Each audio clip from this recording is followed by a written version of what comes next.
What is the number one thing killing your faith? And here's another question. Why does the enemy attack our faith so hard? Why does he work overtime to make sure that we stay stuck in doubt, hesitation, and fear?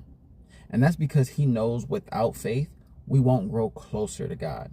You won't abide in him, and God won't abide in you. And the enemy knows that. See, his fate is already sealed. It's a done deal. So at this point, all he does is get pleasure out of hating on us and trying to bring as many people down as he can. And he does that with deception. He lies, he manipulates, he whispers doubts into our mind, making us second guess God's promises. And he's done it a numerous amount of time throughout history. He did it with Eve in the garden. He's done it with the Israelites when they were looking for God's provision. He did it with Jesus directly. And I'm sure if you think about it, you can think of a number of times he's tried it with you as well. And every single time, his goal was exactly the same: to create worry. And that's probably the number one killer of faith right there. Because when you worry, you stop trusting in God. You stop believing in him, and you start looking for alternatives. You start trying to figure out things on your own instead of standing 10 toes down on what God has already said. But the good news is God gave us the antidote for all this.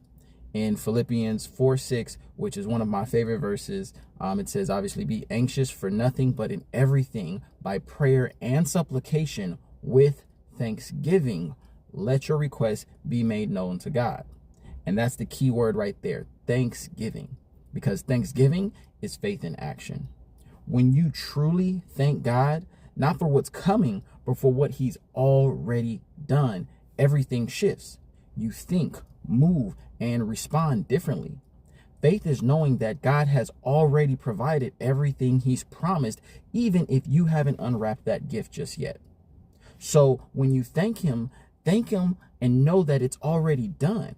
Because if your desires align with his word, it is. Now, here's a challenge for you. Think about a time you celebrated something big, a birthday, a championship, a win, maybe it was a gender reveal, or, whatever it was. Was your Thanksgiving the last time you thanked God bigger than that celebration? And if it wasn't, here's the thing, it should be. So take a moment and truly thank God for what he's done in your life, and that'll eliminate the worry.